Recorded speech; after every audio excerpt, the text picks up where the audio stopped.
Mahkamah Konstitusi menolak gugatan terkait aturan pembatasan keterlibatan perangkat desa menjadi pengurus di partai politik dalam pasal 51 huruf G Undang-Undang Nomor 6 Tahun 2014 tentang Desa. Gugatan itu diajukan oleh Mahmudi, yang menjabat sebagai Sekretaris Desa di Desa Leran Kabupaten Gresik, Provinsi Jawa Timur. Dia ingin aturan yang ada diubah, dan memperbolehkan perangkat desa menjadi pengurus parpol. Mengadili menolak permohonan pemohon untuk seluruhnya, kata Ketua MK Anwar Usman saat membacakan putusan perkara nomor 76/PUU, Setri Promawi 21/2023 di Gedung MK, Jakarta Pusat, Rabu 30 Agustus 2023. Hakim Arief Hidayat menyebut, dalam menjalankan pemerintahan desa dibutuhkan pemangku jabatan yang netral serta bebas dari pengaruh kepentingan politik tertentu. Arief menyebut sikap netral itu dibutuhkan agar perangkat desa, dalam menjalankan tugasnya memusatkan perhatian pada kepentingan publik. Oleh sebab itu, kata Arief, pembatasan keterlibatan politik bagi kepala desa maupun perangkatnya dalam politik harus diatur. Arief menjelaskan larangan itu tidak dapat diartikan sebagai bentuk penghilangan kemerdekaan berserikat dan berkumpul dalam suatu wadah parpol. Dia menegaskan pembatasan tersebut dikarenakan terdapat kepentingan publik yang lebih besar. Arief mengatakan atas pertimbangan itu, Mahkamah menilai dalil pemohon yang mengatakan pelarangan terhadap perangkat desa untuk menjadi pengurus parpol adalah pelanggaran untuk berserikat dan berkumpul tidak beralasan menurut hukum. Dalam risalah sidang pendahuluan, pemohon merasa memiliki hak untuk mengembangkan diri, melalui pemenuhan kebutuhan dasarnya, berhak mendapat pendidikan dan memperoleh manfaat dari ilmu pengetahuan dan teknologi, seni dan budaya, demi meningkatkan kualitas hidupnya dan demi kesejahteraan umat manusia.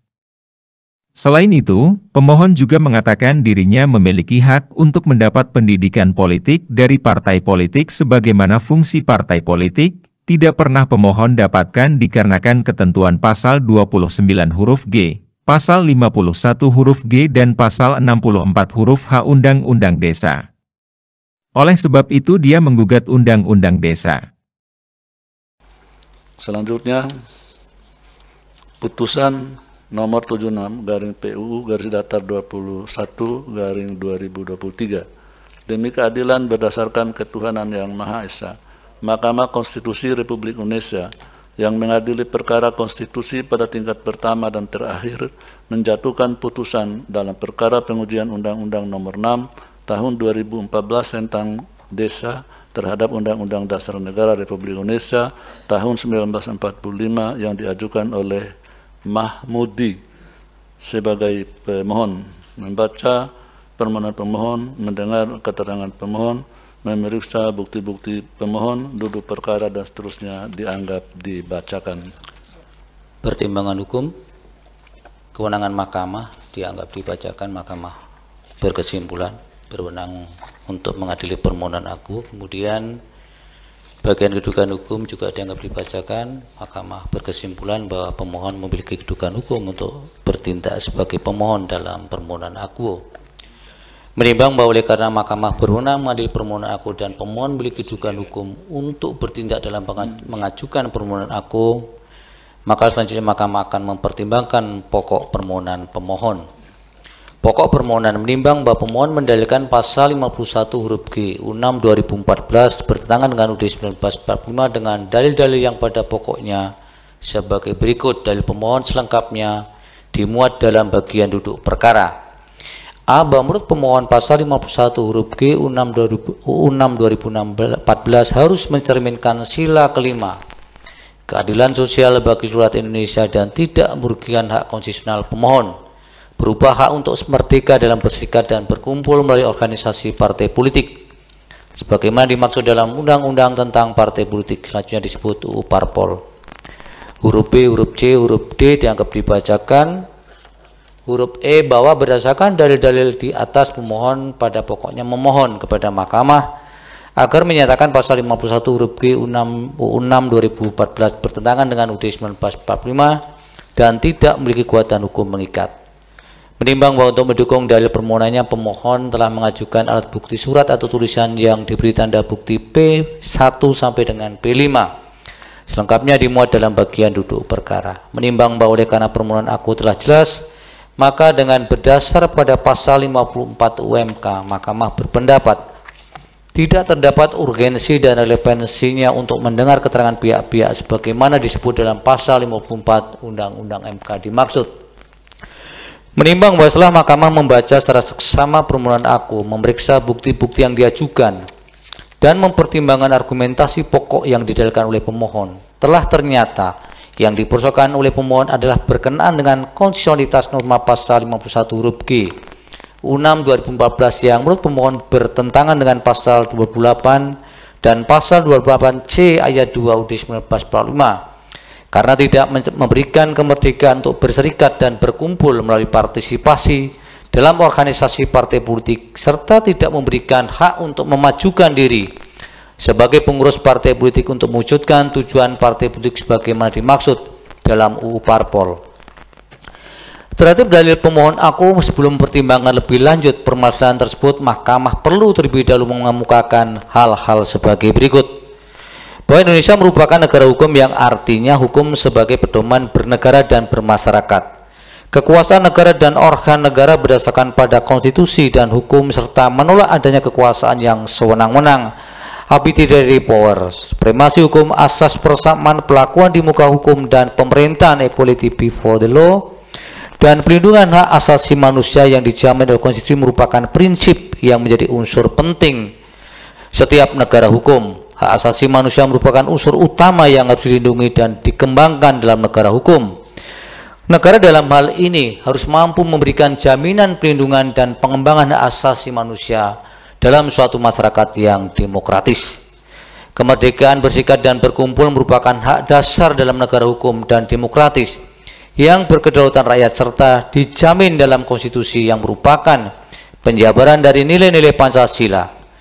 Dalam hal ini UUD 1945 menjamin kebebasan berserikat dan berkumpul secara konstitusional pasal 28 UUD 1945 yang menyatakan kemerdekaan berserikat dan berkumpul, mengeluarkan pikiran dengan lisan dan tulisan dan sebagainya ditetapkan dengan undang-undang. Lebih lanjut, pasal 28E ayat 3 UUD 1945 menyatakan setiap orang berhak atas kebebasan berserikat, berkumpul, dan mengeluarkan pendapat. Dengan demikian, UUD 1945 secara tegas telah memberikan jaminan kebebasan untuk berserikat, freedom of association, kebebasan berkumpul, freedom of assembly, dan kebebasan menyatakan pendapat, freedom of expression, bagi setiap orang.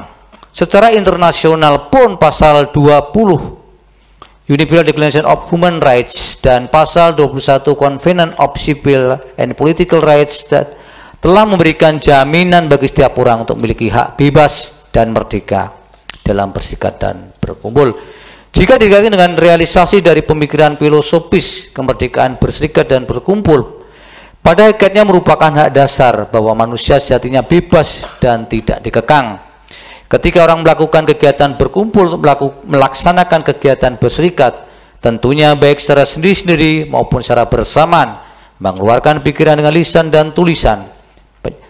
Penyampaian pikiran di muka umum merupakan unsur adanya partisipasi politik masyarakat yang dapat diterjemahkan sebagai dukungan terbuka terhadap kepentingan politik tertentu.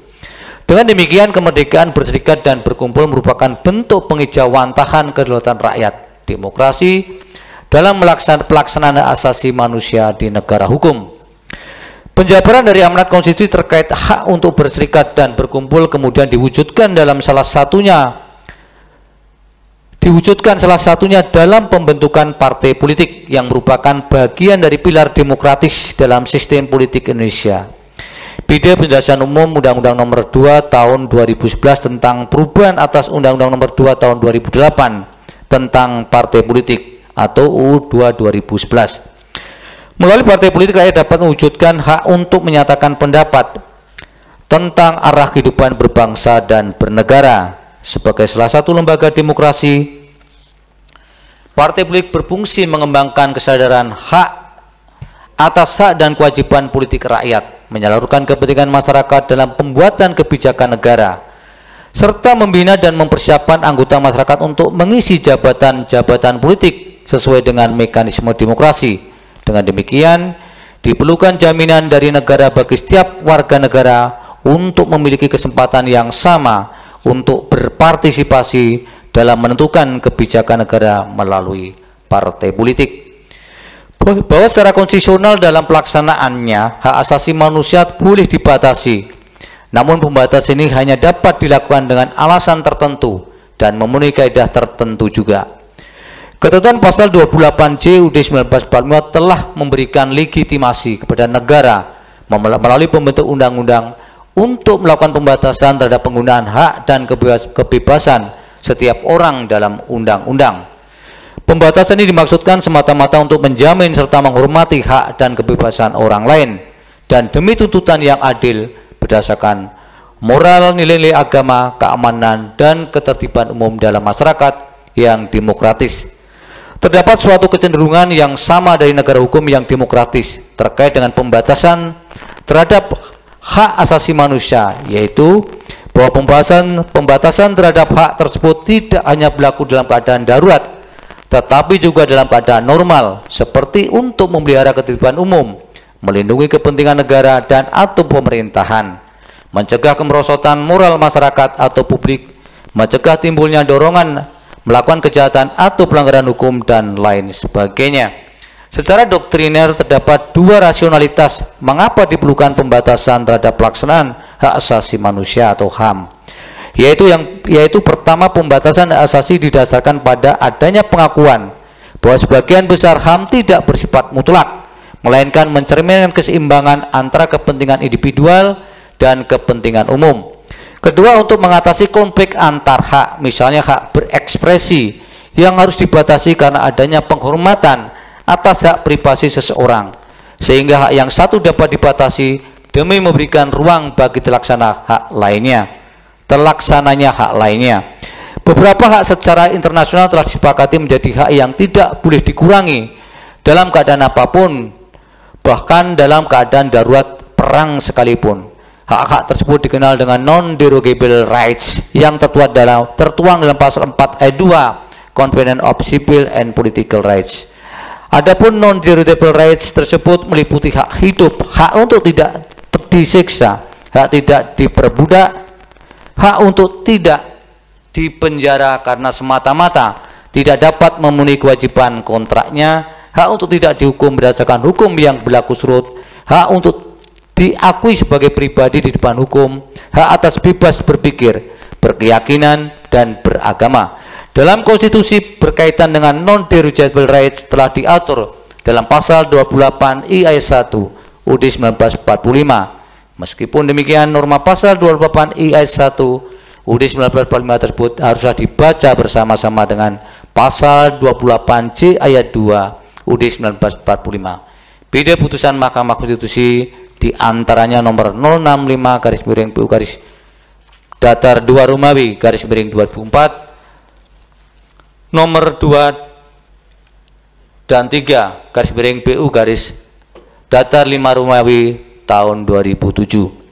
Bahwa berkenaan dengan adanya larangan terhadap kepala desa, perangkat desa, dan anggota badan permusyawaratan desa untuk merangkap jabatan sebagai pengurus partai politik sebagaimana diatur dalam U6 2014, ketentuan tersebut merupakan ketentuan khusus yang melekat sebagai pelindungan terhadap pengaturan pokok dalam UU 6 2014 Lex Specialis.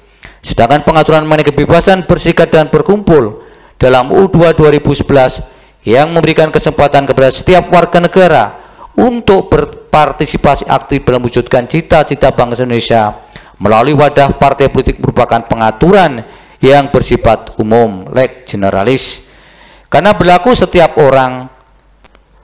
bagi setiap orang sepanjang telah memenuhi persyaratan tertentu dan tanpa membedakan jabatan serta kedudukan sosialnya, sesuai dengan asas dalam hukum yang menyatakan lex specialis derogat legi generalis, yaitu ketentuan yang khusus menyampingkan ketentuan yang bersifat umum, sehingga pembatasan atau larangan bagi kepala desa, perangkat desa, dan anggota badan permusyawaratan desa untuk menjadi pengurus partai politik bukan merupakan perlakuan diskriminasi dan sewenang-wenang terhadap jabatan tersebut.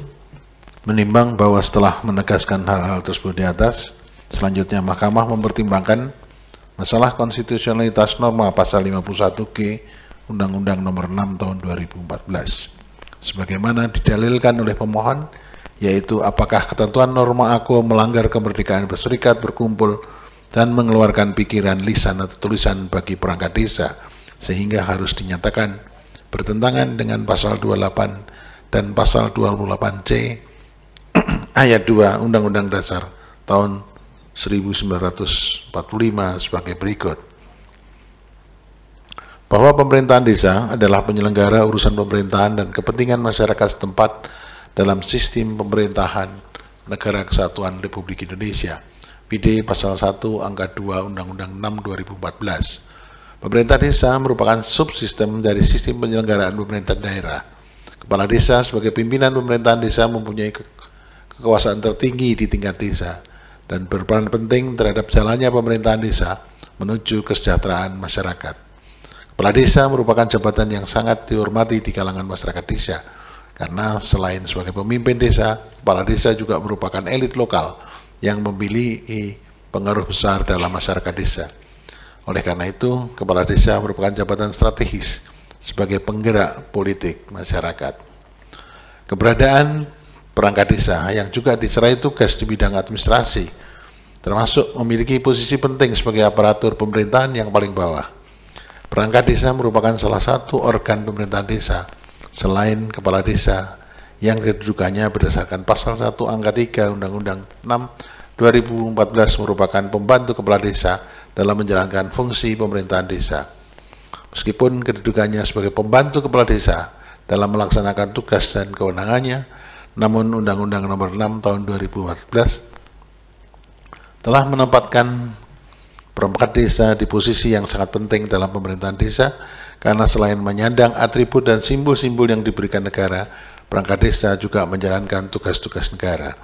Meskipun pengangkatan kepala desa sangat tergantung kepada kepala desa sebagai pihak yang berkepentingan langsung, namun kewenangan yang melekat pada jabatan ini diatur sedemikian rupa agar personal yang dipilih sebagai perangkat desa benar-benar mampu menjalankan tugasnya.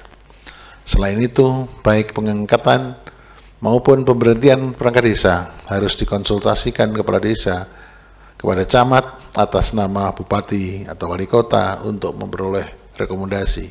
PD pasal 49 ayat 2 dan pasal 53 ayat 3 Undang-Undang Nomor 6 Tahun 2014. Sebagai pembantu kepala desa, perangkat desa akan terlibat secara langsung dalam pelaksanaan tugas dan wewenang kepala desa sebagaimana diatur dalam pasal 26 Undang-Undang 6 2014. Misalnya, penyelenggaraan pemerintahan desa, memegang kekuasaan pengelolaan keuangan dan aset daerah, menetapkan anggaran pendapatan belanja desa, juga menetapkan peraturan desa. Sebagai bagian dari lembaga pemerintahan di kabupaten yang berhubungan langsung dengan masyarakat, baik kepala desa maupun perangkat desa akan memiliki hubungan yang lebih dekat dengan masyarakat. Dengan demikian, sesungguhnya kedudukan perangkat desa sangat strategis sehingga diharapkan dapat diisi oleh orang-orang yang bukan saja profesional dan berintegritas dalam melaksanakan tugas dan fungsinya, namun juga merupakan pribadi yang dapat diterima, dipercaya, dan dihormati sebagai pamong desa, serta memperoleh legitimasi dari masyarakat desa dalam menjalankan pemerintahan desa untuk membawa masyarakat desa ke arah terwujudnya kesejahteraan, ketertiban, dan kemajuan desa. Oleh karena itu, dalam membantu kepala desa dalam melaksanakan tugas dan kewenangan tersebut dibutuhkan adanya independensi, profesionalitas, dan ketidakberpihakan atau netralitas dari perangkat desa khususnya dalam memberikan pelayanan publik. Bahwa netralitas merupakan asas yang sangat penting dalam penyelenggaraan tugas pelayanan publik, tugas pemerintahan, dan tugas pembangunan yang diemban setiap pegawai pemerintah maupun pejabat pemerintah atau pejabat negara agar dapat menjalankan tugas secara profesional. Netralitas menurut Kamus Besar Bahasa Indonesia diartikan sebagai keadaan dan sikap netral dalam arti tidak memihak atau bebas. Maksudnya dalam melaksanakan tugas dan kewenangannya harus bebas dari kepentingan, intervensi, bebas dari pengaruh, adil, objektif, dan tidak memihak. Adapun netralitas politik dimaksudkan tidak terlibat dan tidak memihak kepada kepentingan partai politik tertentu.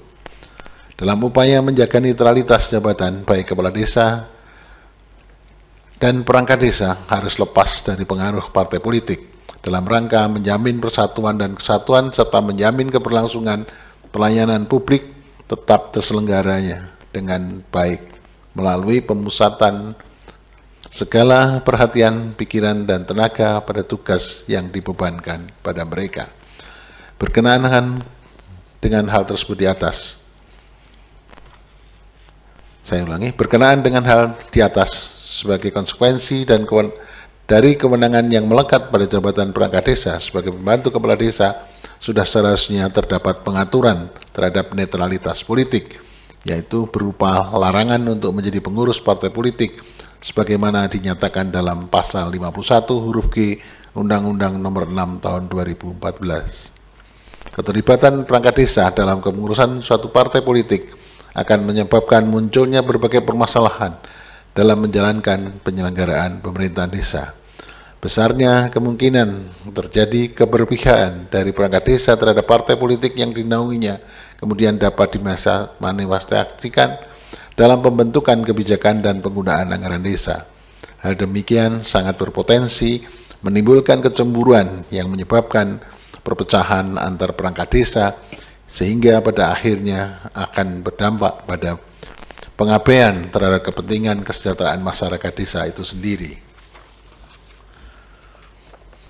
Bahwa dalam menjalankan pemerintahan desa dibutuhkan pemangku jabatan yang netral serta bebas dari pengaruh kepentingan politik tertentu, sehingga harus diatur tersendiri adanya pembatasan keterlibatan politik bagi kepala desa maupun perangkat desa sebatas keterlibatan dalam menjalankan pengurusan suatu partai politik, agar dalam melaksanakan tugas dan kewenangannya tetap memusatkan perhatian kepada pelayanan publik demi kepentingan dan kesejahteraan masyarakat desa. Hal demikian tidak dapat diartikan sebagai bentuk penghilangan kemerdekaan berserikat dan berkumpul dalam suatu wadah partai politik bagi kepala desa, perangkat desa, maupun anggota badan permusyawaratan desa. Namun, pembatasan tersebut dikarenakan terdapat kepentingan publik yang lebih besar dalam pelaksanaannya. Meskipun demikian, pembatasan tersebut tidak bersifat mutlak, karena baik kepala desa, perangkat desa, maupun anggota badan permusyawaratan desa masih dapat menggunakan hak politiknya untuk memberikan suaranya dalam pemilihan umum. Di samping itu, secara normatif, sesuai dengan asas hukum, Undang-Undang Nomor 6 2014 merupakan lex spesialis, sedangkan Undang-Undang Parpol merupakan lex generalis. Oleh karena itu, ketentuan yang bersifat khusus menyampaikan ketentuan yang bersifat umum, lex spesialis derogat legi generali, sehingga adanya pembatasan atau larangan bagi kepala desa, perangkat desa, dan anggota badan permusyawaratan desa menjadi pengurus partai politik bukanlah merupakan perlakuan diskriminasi terhadap jabatan tersebut.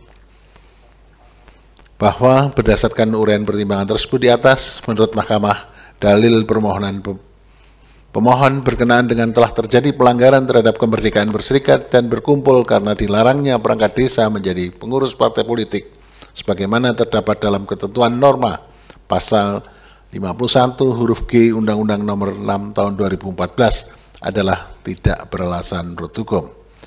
Menimbang bahwa berdasarkan seluruh pertimbangan hukum tersebut di atas, Mahkamah berpendapat pasal 51 huruf G Undang-Undang 6 2017, saya ulangi, pasal 51 huruf G Undang-Undang 6 2014 telah ternyata memberikan kemerdekaan berserikat dan berkumpul, mengeluarkan pikiran dengan lisan dan tulisan, serta memberikan hak untuk memajukan diri dalam memperjuangkan hak secara kolektif untuk membangun masyarakat, bangsa, dan negara sebagaimana dijamin oleh pasal 28 dan pasal 28C ayat 2 Undang-Undang Dasar 1945. Dengan demikian, permohonan pemohon tidak beralasan menurut hukum untuk seluruhnya. menimbang bahwa terhadap hal-hal lain yang tidak dipertimbangkan lebih lanjut karena dinilai tidak ada relevansinya. Konklusi, berdasarkan penilaian atas fakta dan hukum tersebut di atas, Mahkamah berkesimpulan: 1. Mahkamah berwenang mengadili permohonan aku. 2. Pemohon memiliki kedudukan hukum untuk mengajukan permohonan aku. 3. Pokok permohonan pemohon tidak beralasan menurut hukum untuk seluruhnya. Berdasarkan Undang-Undang Dasar Negara Republik Indonesia tahun 1945 dan seterusnya, amar putusan mengadili menolak permohonan pemohon untuk seluruhnya. Demikian diputus dalam rapat permusyawaratan hakim oleh 8 hakim konstitusi, yaitu Saldi Isra selaku ketua merangkap anggota, Arif Hidayat, Eni Nurbaningsi, Wahidudin Adams, Daniel Yusmik PVW, Manahan MP Sitompul, M. Guntur Hamzah, dan Suhartoyo, masing-masing sebagai anggota pada hari Rabu tanggal 16 bulan Agustus tahun 2023 yang diucapkan dalam sidang pleno Mahkamah Konstitusi terbuka untuk umum pada hari Rabu tanggal 30 bulan Agustus tahun 2023 selesai diucapkan pukul 15.07 WIB oleh 9 hakim konstitusi, dibantu oleh Francisca sebagai panitera pengganti, serta dihadiri oleh pemohon atau kuasanya, Dewan Perwakilan Rakyat atau yang mewakili, dan Presiden atau yang mewakili. Maka atas putusan Mahkamah Konstitusi tersebut, perangkat desa tetap dilarang untuk menjadi anggota dan pengurus partai politik, juga tetap harus mengundurkan diri saat mendaftarkan diri menjadi bakal calon legislatif.